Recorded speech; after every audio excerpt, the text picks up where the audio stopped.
नमस्कार साथियों, स्वागत है आप सभी का अंकित इंस्पायर्स इंडिया पर। मैं हूं अंकित अवस्थी। आप हैं मेरे साथ में आज के सेशन में चर्चा करने के लिए, क्योंकि दुनिया भर में जिक्र है कि पुतिन भारत आ रहे हैं।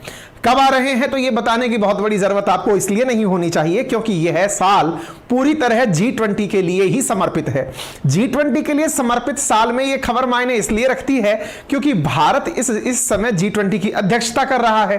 तो इस बात के कयास क्यों लगाए जा रहे हैं? क्या G20 मेंबर नहीं है क्या रूस? जी साहब, मेंबर है। तो जब फंक्शन हो रहा है तो फंक्शन में तो गेस्ट आएंगे ही, लेकिन साहब कुछ लोग इस बात से नाराज ना हो जाएं कि एक गेस्ट के आने पर और गेस्ट ये कहने लग जाएं कि हम नहीं आएंगे क्योंकि आपने उसको बुला लिया।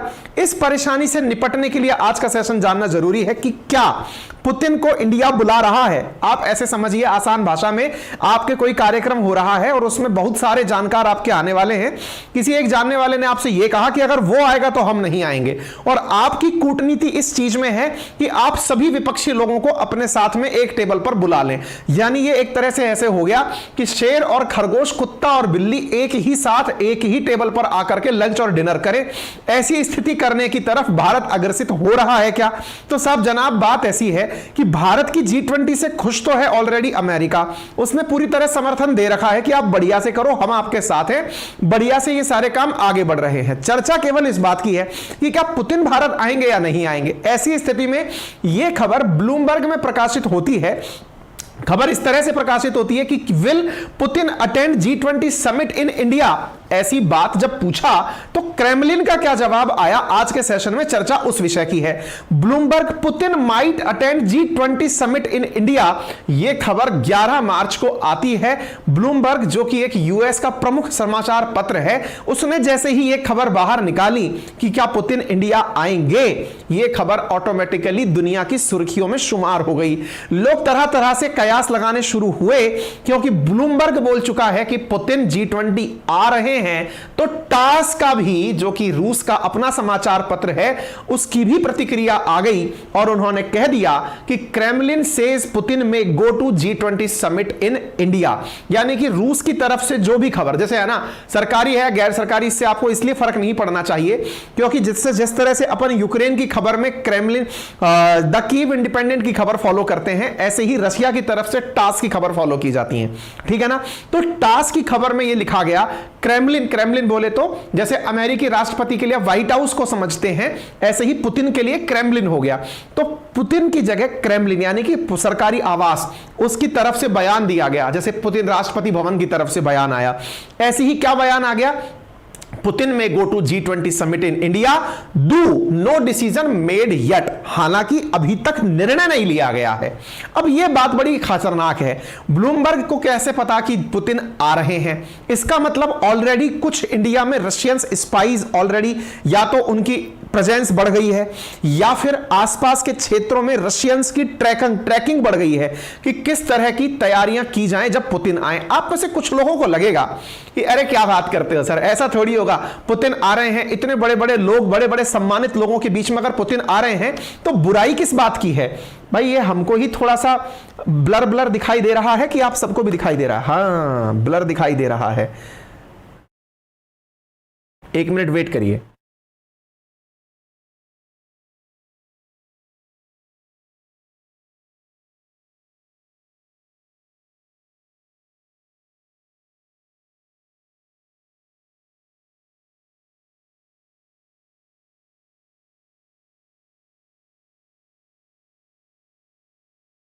हाँ भाई, होपफुली अब ठीक हो जाएगा क्योंकि ये जो ब्लर आ रहा था वो ब्लर अब थोड़ा सा ठीक हो रहा होगा। क्योंकि एक्चुअली क्या हुआ ना था कि हम लोग काफ़ी देर से परेशान चल रहे थे हमारे आउटपुट को लेकर के। तो हमारी टीम ने एक सलाह दे दी कि सर आप एक काम करिए कि आउटपुट के अंदर इंटरनेट कम कंज्यूम करे, वो सुविधा डाल दीजिए। इंटरनेट कम कंज्यूम करने पर हमारी पिक्चर ऐसे आने लग गई जैसे कि आप 2G इंटरनेट पर हमें देख रहे हो। ऐसे थोड़ी हो सकता है 4G के जमाने पर, है ना? तो चलिए बढ़ाते हैं आगे के समय में। थोड़ा बहुत दिक्कत आए भाई साहब, इंटरनेट से संघर्ष लड़ रहे हैं हम। जियो वालों से भी निवेदन है कि भैया हमको इंटरनेट दे दो, दुनिया को हम सूचना उतना दे दे, बाकी सबकी मर्जी है। चलो तो आगे बताते हैं। तो अब आपके दिमाग में एक बड़ा सवाल बनेगा कि सर ऐसी भी क्या बात होगी, पुतिन का आना, जब इतने सारे मेहमान आ रहे हैं तो आप में से कुछ लोगों ने, हालांकि ये गलत कंटेक्स्ट है लेकिन फिर भी अगर आपने एक फिल्म का सीन देखा, फिल्म नहीं एक वेब सीरीज का सीन देखा हो, मिर्जापुर का देखा है। मिर्जापुर के अंदर कालीन भैया जो हैं वो जाकर के एक और व्यापारी से मिलने जाते हैं, कौन सा लाला करके है, उससे मिलने जब जाते हैं तो सीन के अंदर जब कालीन भैया खड़े होते हैं, नहीं जब वो रफीक लाला या कौन सा लाला जब वो खड़ा होता है तो उसके पीछे बहुत सारे गनर खड़े होते हैं। ऐसी स्थिति में दूसरी तरफ से जब कालीन भैया खड़े होते हैं तो उनके पीछे भी बहुत सारे गनर एक साथ खड़े होते हैं। दोनों शुरुआत में प्रिटेंड ये कर रहे होते हैं कि हम तो एक दूसरे से मिलने आए हैं। अगर आप कंटेक्स्ट को समझ पा रहे हैं, क्योंकि Mirzapur most viewed web series है, शायद आप रिलेट कर पा रहे हो। एग्जैक्टली ऐसे ही यहां पर मीटिंग में भले ही बड़े बड़े लोग आ रहे हो, लेकिन उस मीटिंग में उम्मीद इस बात की जाती है कि इतने बड़े बड़े जब दिग्गज आएंगे तो सब लोग अपनी सिक्योरिटी बड़ी टाइट लाएंगे। सिक्योरिटी टाइट लाएंगे तो दिखने को तो टेबल पर राष्ट्राध्यक्ष ही बैठे हुए दिखेंगे, लेकिन राष्ट्राध्यक्ष के स्थान पर चारों तरफ गजब स्पाई एजेंसीज घूम रही होंगी। यानी अगर ब्लूमबर्ग ये बोलता है कि पुतिन अटेंड कर सकते हैं, इसका मतलब यह है कि अमेरिकी खुफिया वालों को गली मोहल्लों में घूमते हुए रशियन एजेंट भी दिखाई पड़ गए हैं। यह अंदर की बात है, इसको आप कंक्लूड कर सकते हैं। आप पूछेंगे आहा, जैसे आप ही को सब पता है ना, गजब ज्ञाता आदमी हो रहे हो अखबार पढ़ के। प्रभु मैं तो केवल बांच कर सुना रहा हूं, पुराने अनुभव साझा कर रहा हूं। वर्ष 2014 में जब रूस के द्वारा यूक्रेन के क्रीमिया वाले हिस्से पर कब्जा किया गया था तो अमेरिकी वर्चस्व वाले G8 ने रूस को निकाल दिया था। G8 G7 में कन्वर्ट हो गया था। उस समय ऑस्ट्रेलिया के अंदर G20 की बैठक होनी थी। G8 अलग है और G20 अलग है। उस समय ऑस्ट्रेलिया में G20 की बैठक होनी थी। आपको पता है क्या हुआ था?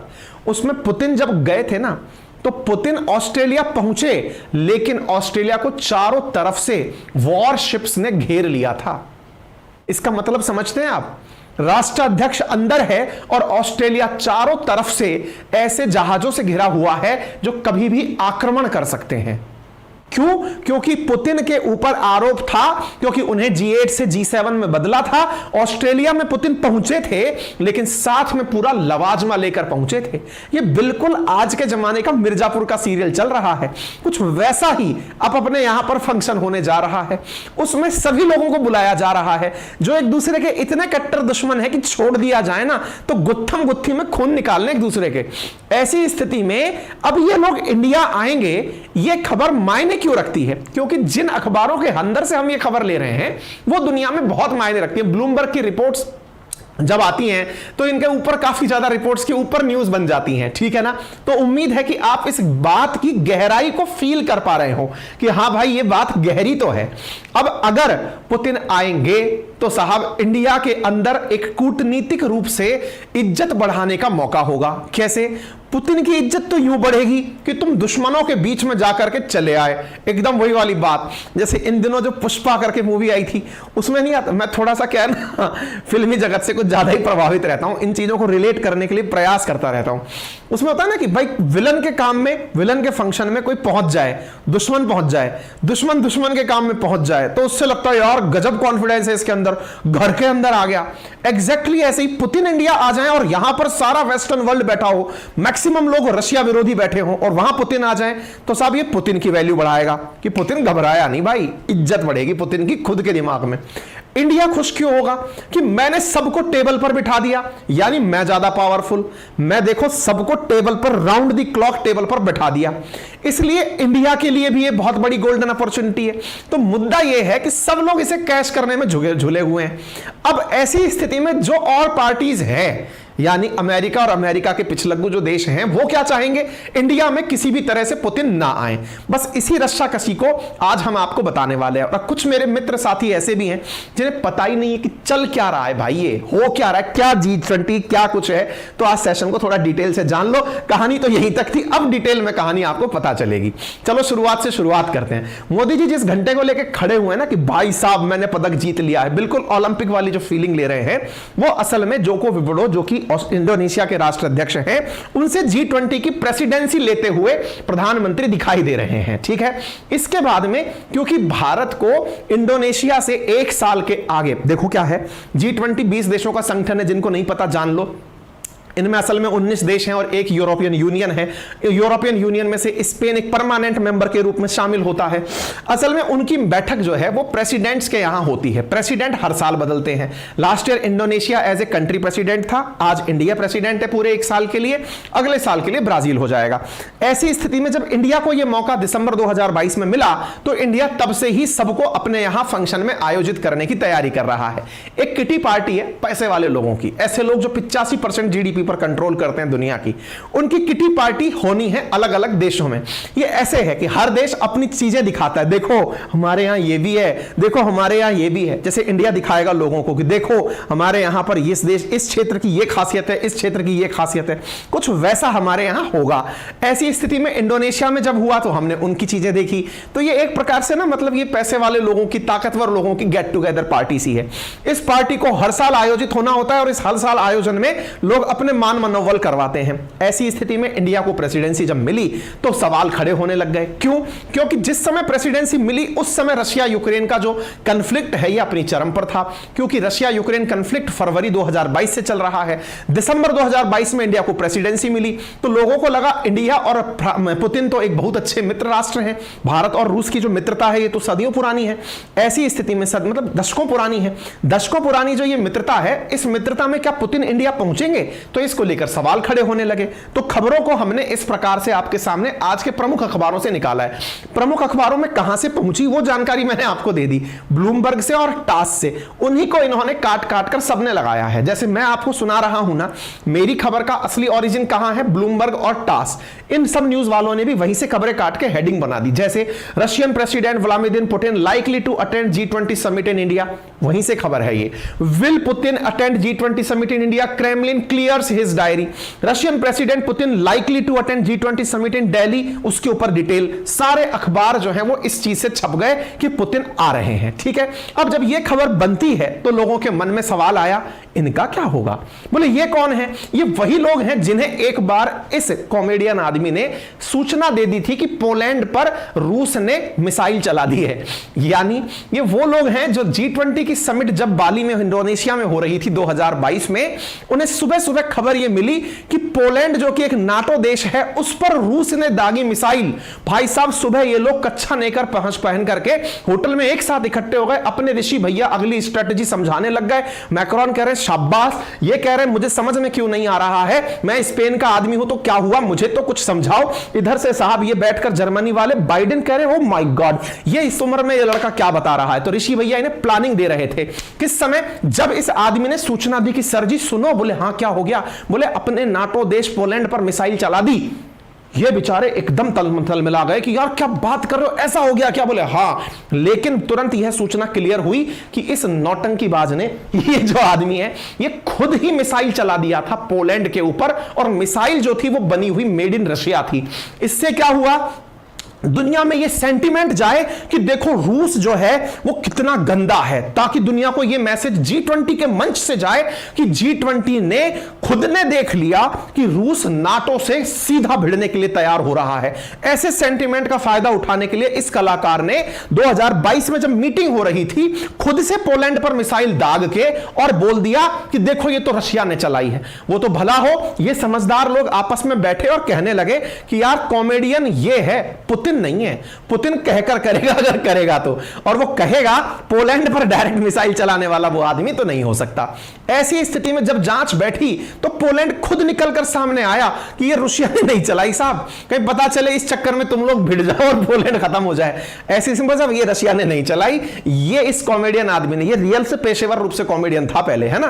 तो ऐसी स्थिति में इस बार भी ये मीटिंग फिर से दिन नजदीक आ रहे हैं, समय तो खटाखट कट रहा है, अभी भी कंफ्लिक्ट स्क्रिप्ट चल रहा है, पता चले कि फिर ये कॉमेडियन प्राणी कुछ ऐसा काम कर दे, उस समय दिखा दे, देखो सर ये हो गया, और फिर सब आपस में भिड़ मरे, इस चीज से बचाने का काम चलेगा। तो ये स्थिति बहुत देखने वाली होगी, क्योंकि G20 के दिन में जब ये दिसंबर 2023 में सब मिलेंगे, उस समय तक पता नहीं स्थितियां कहां से कहां होंगी। कुल मिलाकर बात यह है, Russia and the West are battling to get China and India to take their sides in the Ukraine war, क्योंकि हर कोई जब से युद्ध शुरू हुआ है तब से यही चाहते हैं कि इंडिया और चाइना बस हमारे पक्ष में हो जाएं, हम कहानी जीत जाएंगे। चाहे शुरुआत के युद्ध में ही रशिया चाहता हो कि हमारी तरफ ये दोनों आ जाएं, चाहे वेस्टर्न वर्ल्ड चाहता हो, ठीक है। तो कुल मिलाकर के अब बात यह है, सारी बातें इंडिया पर टिकी हैं, और इंडिया पर बातें टिकी हैं तो सारी बातें पुतिन के शुरू होती हैं। और जब पुतिन आपकी चर्चा में हो तो पुतिन के बारे में जानना और भारत के साथ उनके रिलेशन कैसे हैं यह जानना जरूरी हो जाता है। इसीलिए मैंने एक बुक आपको रिकमेंड की है, कमेंट बॉक्स में पिन करके। ऑडियो प्लेटफॉर्म है एक कुकू FM, जहां पर आप किताबें पढ़ते नहीं अपितु सुनते हैं, जिसमें बेहतरीन चैप्टर पुतिन के ऊपर दिए हुए हैं कि एक जासूस कैसे राष्ट्रपति बना, जिसकी इतनी भौकाली हो, जब वो जाए तो वो सारी जानकारियां पहले ही प्राप्त कर ले, उसका भारत के प्रधानमंत्री से क्या संबंध है, वो किस तरह से अपनी पावर को अब तक बरकरार रखा हुआ है, और वो प्रेसिडेंट बनकर कैसी जिंदगी जीता है। ये सारी बातें इस किताब के अंदर चैप्टर दर चैप्टर दी हुई हैं। ये किताब आपको सुनने के लिए उपलब्ध है, इसके समरी नोट्स भी अवेलेबल हैं। ये ऑडियो प्लेटफॉर्म के रूप में आपके लिए कुकू FM, जिसका लिंक मैंने कमेंट बॉक्स में दिया है, जहां पर 10,000 बेस्ट सेलर्स जैसी किताबें अवेलेबल हैं ऑडियो बुक के रूप में। आप इस प्लेटफॉर्म पर जाकर इन्हें सुन सकते हैं। इंडिया की जितनी भी टॉप सेलिंग बुक्स हैं उनका ऑडियो वर्जन यहां पर उपलब्ध है, तो आप जाएं, बढ़िया से इन किताबों को सुने और अपने ज्ञान को बढ़ाएं। क्या यह पेड प्लेटफॉर्म है? जी हां, यह पेड प्लेटफॉर्म है, लेकिन कीमत बहुत ही कम। कीमत कितनी कम? तो आप ऐसे समझिए कि आप शायद ₹1.5 प्रतिदिन में 1 महीने के लिए पहले ही महीने सब्सक्रिप्शन प्राप्त कर लेते हैं। और तो और फीचर्स में ड्राइव मोड फीचर भी है, नोट्स फीचर भी है, और स्लीप टाइमर फीचर भी है। जैसे आप गाड़ी चलाते जा रहे हैं, आपने ट्रैफिक के अंदर इसको यूज कर लिया, FM की जगह कुफू FM चला लिया, कोई एडवर्टाइज नहीं, सीधा ज्ञान की प्राप्ति हुई, काम चलता चला गया, जो अक्सर मैं करता हूं। रात को आप कहीं बैठ करके ऐसे ही लेट रहे हैं, आपने टाइमर मोड लगा दिया कि ऑटोमेटिक किताब बंद हो जाए, मैं ज्ञान प्राप्त करते करते निद्रा में जाना चाहता हूं, ताकि आप फिर एकदम इंटरनेशनल हो जाएं। ये फीचर्स आप यूज कर सकते हैं। करना क्या होगा, लिंक जो कमेंट बॉक्स में दिया है, यहां से जाकर कुकू FM पर पहुंचिए, जिसको ऑलरेडी 2.5 मिलियन लोग सुन रहे हैं। आप वहां पहुंचे, पहले मंथ के लिए अंकित 50 रेफरल कोड यूज करें, जिसकी वजह से आपको 99 रुपीज का जो मासिक सब्सक्रिप्शन है वो पहले महीने 49 रुपीज का प्राप्त हो जाता है। ठीक है, ये ऑफर पहले महीने ही वैलिड है, आप इस फीचर का लाभ ले सकते हैं। तो अब हम इस कहानी को आगे लेकर चलते हैं। कहानी को G20 के इतिहास से शुरू करते हैं। G20 है क्या? एक ऐसा संगठन जो कि बना इसलिए था कि दुनिया के देश आपस में बैठकर टेबल पर बतियाएं तो सही कि संकट क्या है। शुरुआत कब हुई? देखिए, दुनिया में सब लोग एक साथ इकट्ठे तभी होते हैं जब संकट आता है। जैसे श्रीलंका जब बर्बाद होने लगा तो श्रीलंका के अपोजिशन के लीडर और पोजीशन के लीडर सब एक साथ आ गए। पाकिस्तान जब बर्बादियों पर है तो सब लोग सोच रहे हैं कि हम सब एक होकर के अब देश को बचा लें। ऐसे दुनिया एक बार 2008 में रिसेशन की गोद में चली गई थी, यानी मंदी के दौर में चली गई थी। उस समय इन दुनिया के पैसे वाले देशों को, वो पैसे वाले देश जिनके पास दुनिया की 85% GDP का कंट्रोल है, जो देश जिनके पास दुनिया का 75% ट्रेड कंट्रोल होता है, वो देश जिनके पास दुनिया की 66% पॉपुलेशन रहती है, इन लोगों ने सोचा कि भाई सुनो, अब दौर आ गया है, सब लोग मिल बैठकर टेबल पर आते हैं और चर्चा करते हैं कैसे निपटे इस परेशानी से। तो इस परेशानी से निपटने के लिए G20 की देशों की लीडर्स की समिट होना शुरू हुई। 2008 के बाद राष्ट्राध्यक्ष मिलने शुरू हुए। इन राष्ट्राध्यक्षों का मिलना हर साल तय होने लगा। जिन देशों में यह होने लगा आयोजन, वो देश अपने लेवल पर लोगों को इनवाइट करने लगे, एक्स्ट्रा गेस्ट बुलाने लगे। जैसे इंडिया ने इस बार बुलाया है Bangladesh, Egypt, Mauritius, Netherlands, Nigeria, Oman, Singapore, Spain और UAE को कि आप सब लोग आइए और यहां पर देखिए कि कैसे अमीर लोग बात करते हैं। ये बिल्कुल वैसे हो गया कि जब कोई फंक्शन आपके यहां हो, बड़े बड़े लोग आ रहे हो, तो कुछ अपने लोगों को भी तो इन्वाइट किया जाता है कि आना भाई, अपने यहां पर आज फंक्शन में फलाना सिंह आ रहा है। तो वो जो ट्रेलर काटने वाली चीज है, इंडिया ने अपने दोस्तों को बुलाकर कही है कि आओ आपको भी दिखाते हैं कि अपन क्या कर रहे हैं। इसके साथ साथ दुनिया की बड़ी बड़ी एजेंसीज को बुलाया जाता है, जैसे UN, IMF, world bank, WHO, WTO, ILO, FSB, इन जैसे लोगों को बुलाया जाता है। ये वो लोग हैं, इनको क्यों बुलाया जाता है जब पैसे वाले लोग आ रहे हैं? तो भाई ये लोग इसलिए आते हैं, जैसे आपके कोई काम चल रहा हो तो उस काम के अंदर जैसे ना बैंक वाले भी आएंगे, इंश्योरेंस वाले भी आएंगे, कुछ भविष्य में सप्लायर भी आएंगे। आप लोग जानते हो तो मैं आपको बताऊं कि बहुत सारे एसोसिएशंस के क्लब होते हैं, आईएएस क्लब, आरएएस क्लब। इन क्लब्स में बहुत सारे आउटसाइडर्स आते हैं कि इनसे अगर रिलेशन बन गए तो काम बढ़िया हो जाएगा। ऐसी स्थिति में ये वाली बड़ी बड़ी एजेंसीज आती हैं, जब बड़े बड़े देश आएंगे तो हम बैठकर इनसे चर्चा करेंगे। तो इस प्रकार से G20 में भारत ने भी इन सबको इन्विटेशन भेज दिया है। कुल जमा बात यह है कि यह बहुत बड़ा काम है जो होने जा रहा है। इस बार इंडिया में होगा, अगले साल ब्राजील में होगा। डेवलपिंग देशों में यह काम हो रहा है, मैक्सिको, चाइना, अर्जेंटीना, इंडोनेशिया, लगभग हर 2-4 साल में किसी डेवलपिंग देश का नंबर आ जाता है इस बैठक को अपनी तरफ से आयोजित करने में। इसलिए हम जैसे देशों के लिए यह काफी बड़ी बात कंसीडर की जाती है। लेकिन भारत के लिए यह इस समय मुसीबत इसलिए बन गई क्योंकि यह दौर इस समय पूरी दुनिया के द्वारा पुतिन को आइसोलेट करने में काम लिया जा रहा है। तो सवाल यह होगा कि क्या भारत की डिप्लोमेसी पुतिन को आइसोलेट करने में अमेरिका की मदद करेगी या फिर दोनों को एक टेबल पर बिठाने में कामयाब होगी।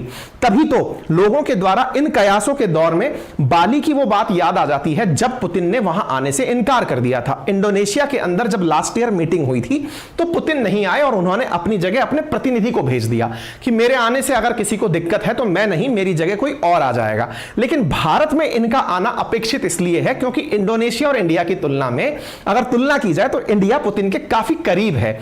ऐसी स्थिति में पुतिन अगर इंडिया आ जाते हैं तो उसकी प्रतिक्रियाएं क्या भारत को बहुत गंभीर देखनी पड़ जाएंगी। यही कारण है कि लोग इस चीज को बहुत अच्छे से देखना चाहते हैं कि देखते हैं कि इंडिया अपनी डिप्लोमेसी में कैसे जीतता है। ठीक है, सारी बातों का कुल जमा इतना ही है। बाकी आज की ताजा खबर निकलकर यह आ रही है कि इंटरनेशनल क्रिमिनल कोर्ट ने हाल ही में कहा है कि रशिया का जो इन्वेजन यूक्रेन पर हुआ उसके अंदर जो वार क्रिमिनल्स हैं उनको पनिशमेंट देने की कार्रवाइयां शुरू की जाएंगी। आज की यह खबर इसलिए मायने रखती है, कहीं ऐसा ना हो कि तब तक रशिया को एक वॉर क्रिमिनल अनाउंस कर दिया जाए, पुतिन को एक वॉर क्रिमिनल अनाउंस कर दिया जाए और पश्चिमी देश भारत पर इस प्रकार का प्रेशर क्रिएट कर दे कि एक अंतरराष्ट्रीय क्रिमिनल किसी कार्यक्रम में कैसे आ सकता है जो कि एक सार्वजनिक कार्यक्रम है। ऐसी स्थिति में कहीं भारत पर यह जोर ना डलवा दिया जाए कि इस क्रिमिनल को अरेस्ट करवाइए, तो वो एक अपने आप में बहुत ही बिगाड़ने वाला सा माहौल हो जाएगा। ये बिल्कुल ऐसे हो जाएगा, चोर पुलिस का सा खेल हो जाएगा। पुलिस की पार्टी में चोर आमंत्रित हुए और पुलिस से कहा जा रहा है कि चलो इसको गिरफ्तार करो, कुछ ऐसी स्थिति हो जाएगी। ठीक है, खैर एनीवे, अब आपके दिमाग में सवाल बनेगा कि सब जब ऑलरेडी G8 जैसे मीटिंग से रशिया को निकाला गया था तो क्या G20 से नहीं निकाला जा सकता क्या?